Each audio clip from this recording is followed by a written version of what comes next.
J'ai lu énormément d'ouvrages sur les finances personnelles, mais aucun n'explore aussi profondément notre rapport à l'argent que ce livre extraordinaire sur la psychologie de la richesse. Permettez-moi aujourd'hui de partager avec vous 18 leçons essentielles tirées de cette œuvre remarquable. Première leçon, reconnaissons que personne n'est fou quand il s'agit d'argent. Nous jugeons facilement les gens selon leur vision du monde ou leur choix d'investissement. Nous jugeons celui qui place tout son argent dans l'or comme quelqu'un vivant encore au XVIe siècle. Nous jugeons celui qui investit tout dans les crypto-monnaies comme quelqu'un vivant dans un monde imaginaire. Et nous jugeons celui qui met tout son argent dans les fonds indiciels comme quelqu'un dépourvu de personnalité. Pourtant, chaque décision financière est justifiée par l'information disponible à ce moment précis et par le modèle mental unique de chacun sur le fonctionnement du monde. Mes parents sont nés pendant la guerre et ont passé la majeure partie de leur vie adulte dans un pays déchiré qui tentait de se reconstruire. Ils ont donc une certaine vision du monde basée sur leur expérience. La nourriture n'est pas quelque chose qu'on jette parce qu'on ne sait jamais d'où viendra le prochain repas. On travaille quand on peut et n'importe quel emploi disponible parce que la liberté de choisir son travail est une fantaisie. Et la bourse ressemble à une arnaque parce que franchement, là où ils ont grandi, la bourse n'existait pas. Soyons donc prudents avant de juger. Je peux penser qu'investir tout mon argent dans un fonds indiciel à faible coût est sûr, mais quelqu'un d'autre pourrait voir cela comme de la folie. Nous prenons tous des décisions basées sur nos expériences uniques et notre vision du monde. Cherchons d'abord à écouter et à comprendre avant de porter un jugement. Deuxième leçon. Comprendre le rôle de la chance et du risque dans la construction de la richesse. J'aime à penser que nous n'avons aucune idée de comment la chance et le risque influenceront la construction de notre avenir. La ligne entre audacieusement inspirant et imprudemment téméraire peut être épaisse d'1 millimètre et visible uniquement avec le recul. Nous vivons dans un monde d'extrêmes, nous louons certains entrepreneurs pour avoir refusé des offres de rachat de plusieurs milliards. Quel génie! Il a vu l'avenir et pris des risques audacieux qui ont finalement payé. Cependant, dans la même phrase, nous critiquons d'autres entreprises pour avoir refusé de grandes offres de rachat. Quels imbéciles! Ne savaient-ils pas quelle excellente affaire on leur proposait? Mais la vérité est que nous ne savons honnêtement pas. Selon l'évolution future de ces entreprises, nos opinions sur leur approche de ces offres de rachat pourraient être complètement différentes. Nous ne pouvons jamais savoir ce qui relève de la chance et ce qui relève de la compétence. Par conséquent, adoptons une approche conservatrice avec l'argent. Organisez votre vie financière de manière à ce qu'un mauvais investissement ou un objectif financier manqué ne puisse vous anéantir. Gardez une bonne réserve de liquidité, diversifiez vos investissements et maintenez vos dépenses domestiques basses. Troisième leçon, reconnaître le pouvoir du suffisant, ou mieux encore, le danger de ne pas connaître son suffisant. Quand il s'agit de faire croître notre patrimoine net, nous avons tendance à accorder une grande valeur aux connaissances techniques, telles que l'investissement, la planification fiscale et les prévisions financières. Cependant, la compétence financière la plus difficile consiste à empêcher le poteau de but de bouger. C'est tellement dans la nature humaine. J'étais si heureux avec ma nouvelle voiture jusqu'à ce que je voie mon voisin arriver dans une voiture de luxe toute neuve. J'étais ravi de ma prime de fin d'année jusqu'à ce que je découvre que mon collègue avait reçu une prime plus importante. Quand vous n'avez aucun sens de votre suffisant, vous passerez votre vie à poursuivre constamment un poteau de but mobile, une vie jamais comblée parce que le plafond de la comparaison sociale est si élevé que personne ne l'atteindra jamais. Identifiez donc votre suffisant en sachant ce qui est le plus important pour vous, pas ce qui est important pour votre voisin ou votre collègue. Identifiez quel niveau de richesse est suffisant pour vous et tenez-vous à ce chiffre. Quatrième leçon, reconnaître le pouvoir ridicule des intérêts composés. Le grand physicien l'a dit le mieux, les intérêts composés sont la force la plus puissante de l'univers. La valeur nette de certains des plus grands investisseurs dépasse largement 100 milliards de dollars. Cependant, ce que beaucoup de gens ont du mal à comprendre, c'est le fait que 99% de cette richesse a été gagnée après l'âge de 50 ans. À 56 ans, cet investisseur est devenu milliardaire. Par toute comparaison majeure, c'est un investisseur phénoménal. Cependant, ce serait injuste envers les intérêts composés si nous attribuions tout son succès uniquement à ses capacités de sélection d'actions. Parce que la véritable source secrète de son succès est en fait le temps. Le fait qu'il ait été un excellent investisseur pendant 3/4 de siècle. Le principal enseignement est le suivant, n'essayez pas de trouver des actions gagnantes. Un bon investissement ne consiste pas à obtenir les rendements les plus élevés, car les rendements élevés peuvent le plus souvent être attribués à la chance. Comme nous l'avons mentionné plus tôt, Il est difficile de dire si cela repose sur les compétences phénoménales de quelqu'un ou s'il a simplement de la chance. Visez donc à obtenir des rendements corrects sur une longue période. Tirez parti de la force la plus puissante de l'univers, les intérêts composés, à votre avantage. Cinquième leçon, reconnaître qu'il existe une distinction claire entre devenir riche et rester riche. Il est facile de regrouper les compétences nécessaires pour gagner de l'argent et garder cet argent comme étant les mêmes compétences. Cependant, elles sont complètement différentes. Certains athlètes étaient excellents pour gagner de l'argent.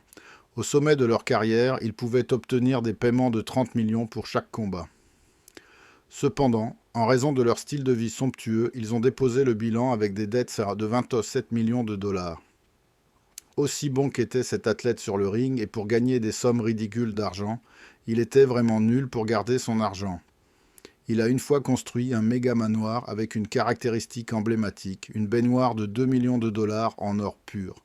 Il possédait également 3 tigres du Bengale, dépensant 200 000 dollars en budget alimentaire annuel uniquement. Gagner de l'argent nécessite des risques tels que faire confiance au marché boursier pour augmenter notre patrimoine net. Cependant, garder notre argent nécessite l'opposé de la prise de risque, l'humilité et la peur que ce que nous avons gagné puisse nous être enlevé en un clin d'œil. Sixième leçon, à comprendre la queue, suivre la moyenne. Que voulons-nous dire par la queue ? Nous faisons référence à l'extrémité la plus éloignée d'une courbe de distribution. Il est facile de supposer que tous les événements ont un impact égal sur le marché et l'économie. Cependant, la réalité est que tous les impacts ne sont pas distribués de manière égale. Le plus souvent, un petit nombre d'événements représente la majorité du résultat. Regardez le marché boursier. Lorsque nous voyons la croissance étonnante du marché au cours des 50 ou 100 dernières années, nous pourrions penser que toutes les entreprises ont contribué de manière égale à sa croissance. Cependant, lorsque nous regardons de plus près, la plupart des entreprises de l'indice étaient en fait des échecs. Plus récemment, des entreprises comme certaines grandes entreprises technologiques ont été ce qui est vrai pour l'indice boursier, contribuant à ses rendements positifs. Tous les autres, des perdants. Le principal enseignement ici n'est pas de dire que nous devrions réellement essayer d'identifier ces queues, car c'est impossible à faire, en particulier pour les investisseurs moyens comme vous et moi. Le but des queues souligne plutôt l'importance de suivre la moyenne. Une bonne définition d'un génie de l'investissement est l'homme ou la femme qui peut faire des choses moyennes quand tous ceux qui les entourent deviennent fous. Les queues déterminent tout.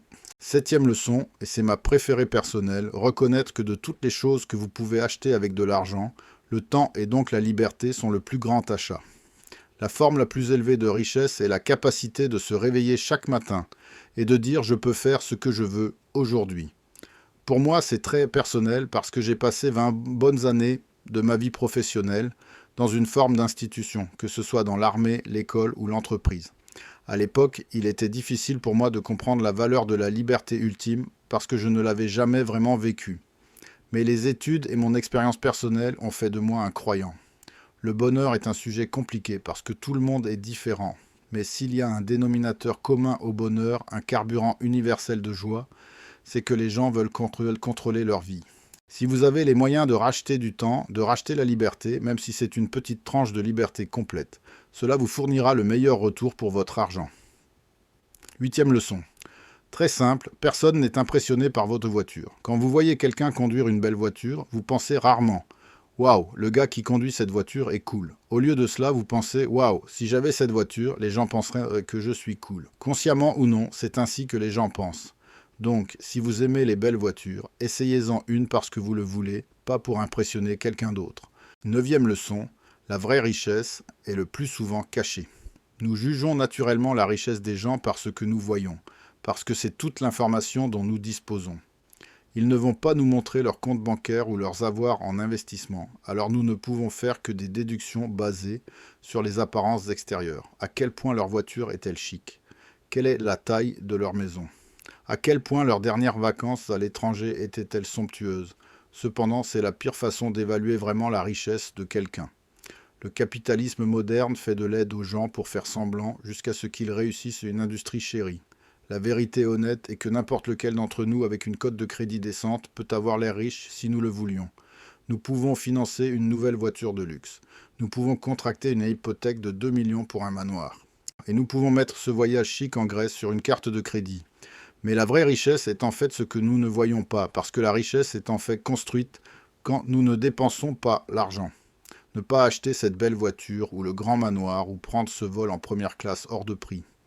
Donc, la prochaine fois que vous voyez quelqu'un avec beaucoup de belles choses riches, ne soyez pas impressionnés. Le monde est rempli de gens qui peuvent se sembler pauvres, mais sont en réalité riches, et de gens qui ont l'air riches, mais vivent en réalité sur du crédit emprunté. 10e leçon. Si vous voulez atteindre l'indépendance financière, vous devez apprendre à économiser de l'argent.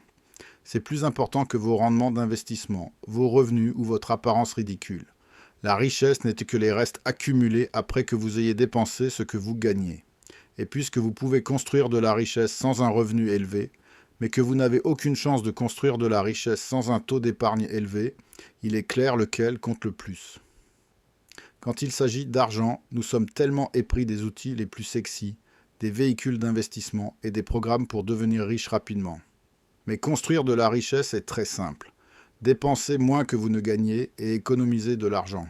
Souciez-vous moins de ce que les autres pensent de vous. Abaissez votre ego.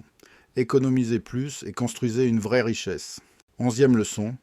Quand il s'agit de gérer votre argent, n'essayez pas d'être un tableur parfaitement rationnel. Soyez simplement assez raisonnable. Raisonnable et plus réaliste, et vous avez de meilleures chances de vous y tenir à long terme, ce qui compte lors de la gestion de votre argent. Quand nous pensons à l'argent et aux chiffres, nous pensons automatiquement que nous devons devenir un tableur, calculant méticuleusement les avantages et les inconvénients de chaque dilemme d'achat et arrivant à la décision la plus idéale. Cependant, nous sommes des humains, pas des ordinateurs. Fixer l'attente que nous devrions nous comporter comme un ordinateur, c'est simplement nous préparer à l'échec. Acceptez donc le raisonnable. Acceptez nos êtres sociaux. Nous n'avons pas besoin de viser la perfection au niveau du tableur avec chaque décision financière. Si vous pouvez faire raisonnablement assez de manière cohérente sur une longue période, vous gagnerez avec l'argent. 12e leçon. Reconnaître que le monde est surprenant. Nous utilisons souvent l'histoire pour prédire l'avenir, mais la plus grande leçon que l'histoire devrait nous enseigner est que l'avenir n'est pas prévisible. Nous n'avons aucune idée de ce qui va se passer ensuite. Il est intelligent d'avoir une profonde appréciation de l'histoire économique et d'investissement. L'histoire nous aide à calibrer nos attentes, à étudier où les gens ont tendance à se tromper et offre un guide approximatif de ce qui a tendance à fonctionner.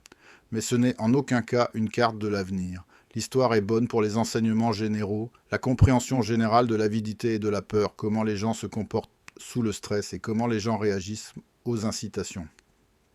Mais méfiez-vous lorsque quelqu'un essaie d'utiliser des tendances historiques spécifiques, des industries ou des mouvements de marché pour expliquer ce qui se passe aujourd'hui.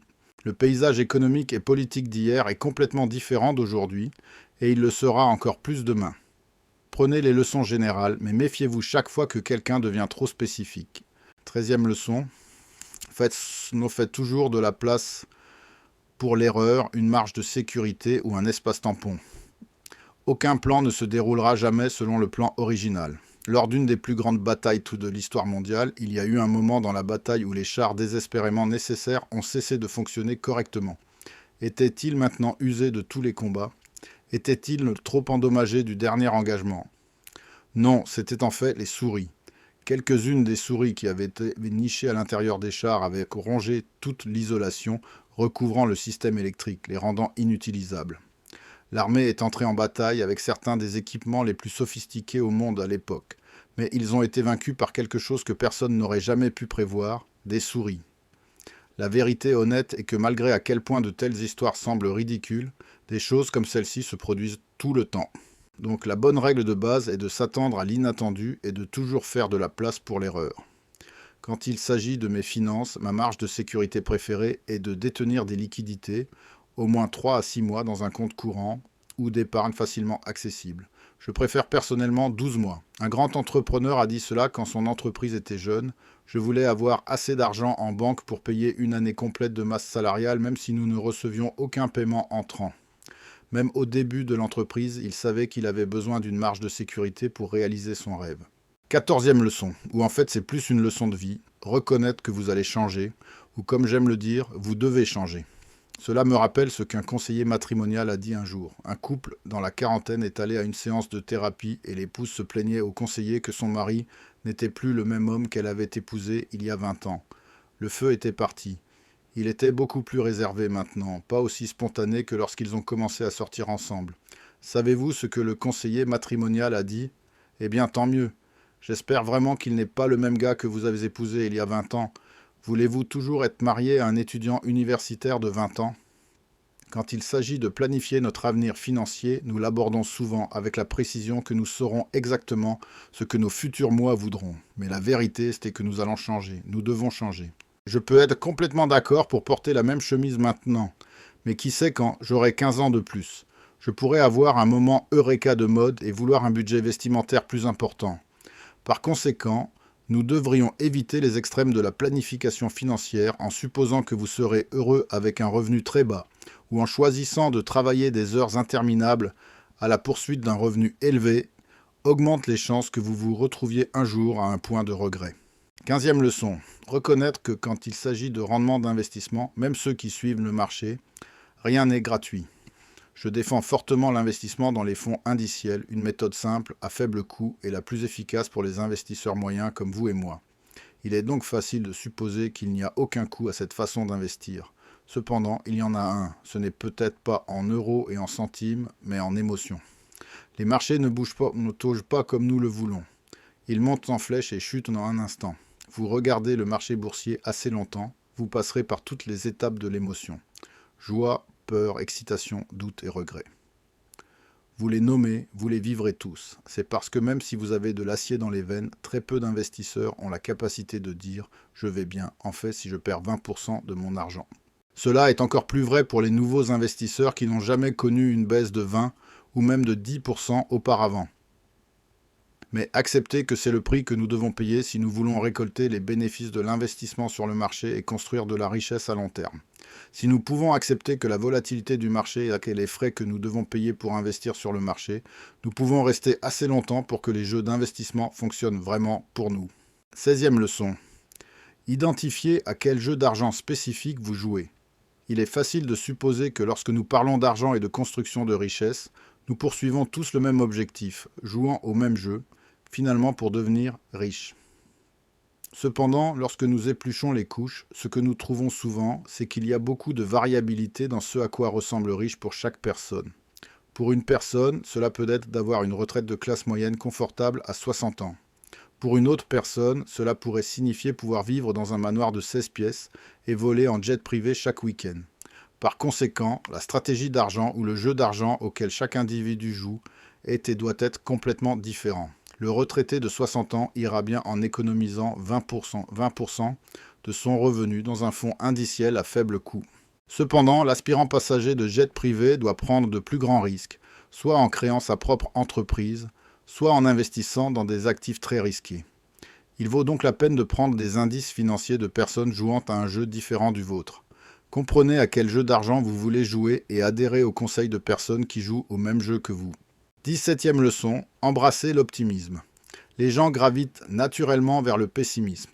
C'est plus captivant et franchement plus plausible. Dites à quelqu'un que tout ira bien et il est susceptible soit de vous ignorer, soit de vous offrir un œil sceptique. Cependant, dites à quelqu'un qu'il est en danger et vous avez toute son attention. Pourquoi pensez-vous que nous avons autant de nouvelles et de contenus pessimistes? Aucune couverture médiatique ne parle de la façon dont les bons moments sont à venir. Au contraire, ils parlent tous de la façon dont nous sommes au bord d'une nouvelle grande dépression ou d'une autre catastrophe financière mondiale. Mais l'optimisme est ce qui nous permettra de prendre des risques financiers intelligents et de construire de la richesse. Si nous croyons tout dans les nouvelles et croyons vraiment que le monde allait se terminer demain, il n'y a aucune chance que nous mettions un centime sur le marché boursier. Mais le fait est que le marché boursier a augmenté de façon spectaculaire au cours du dernier siècle. Il est plus facile de créer un récit autour du pessimisme, parce que les éléments de l'histoire ont tendance à être plus frais et plus récents. Les récits optimistes nécessitent de regarder une longue période d'histoire et de développement, que les gens ont tendance à oublier et qui nécessitent plus d'efforts pour reconstituer. Embrasser le pessimisme est facile, mais ne choisissez pas un chemin facile. Embrassez l'optimisme. 18e leçon, acceptez de savoir que nous ne savons pas. Je n'ai pas rencontré un investisseur qui pense vraiment que les prévisions de marché dans leur ensemble sont précises ou utiles. Mais il y a encore une demande énorme pour les prévisions dans les médias et de la part des conseillers financiers. Pourquoi cela se produit-il? C'est parce que nous voulons tous que le monde compliqué dans lequel nous vivons ait un sens, et les prévisions sont des histoires qui aident à combler ce point aveugle. Un psychologue a écrit un jour « Nous avons besoin de croire que nous vivons dans un monde prévisible et contrôlable, alors nous nous tournons vers des gens qui sonnent autoritaires et qui promettent de satisfaire ce besoin. Mais nous devons être prudents. Nous devons accepter que nous ne savons vraiment pas. Personne ne connaît vraiment l'avenir. Cela signifie également accepter qu'une grande partie de ce qui se passe dans le monde est hors de notre contrôle. Cela pourrait être une pilule difficile à avaler, mais plus tôt nous l'acceptons, plus tôt nous pouvons prendre des décisions financières qui peuvent tirer parti de ce fait. Pourquoi détenir beaucoup de liquidités ? Parce que nous ne savons pas quelle calamité est juste au coin de la rue. Pourquoi vivre bien en dessous de nos moyens ? Parce que nous ne savons pas ce qui pourrait arriver à notre revenu demain. Pourquoi investir dans un fonds indiciel de marché large ? Parce que nous n'avons aucun contrôle sur une seule entreprise individuelle ou même un groupe d'entreprises. Suivez le marché, n'essayez pas de le battre. Plus tôt nous acceptons le fait qu'il y a plus que nous ne savons pas que nous savons, plus tôt nous pouvons prendre des décisions financièrement intelligentes. Merci de m'avoir regardé et dans cet esprit de prendre des décisions intelligentes. Si vous souhaitez découvrir d'autres leçons qui ont changé ma vie, n'hésitez pas à consulter mes autres vidéos. D'ici là, prenez soin de vous.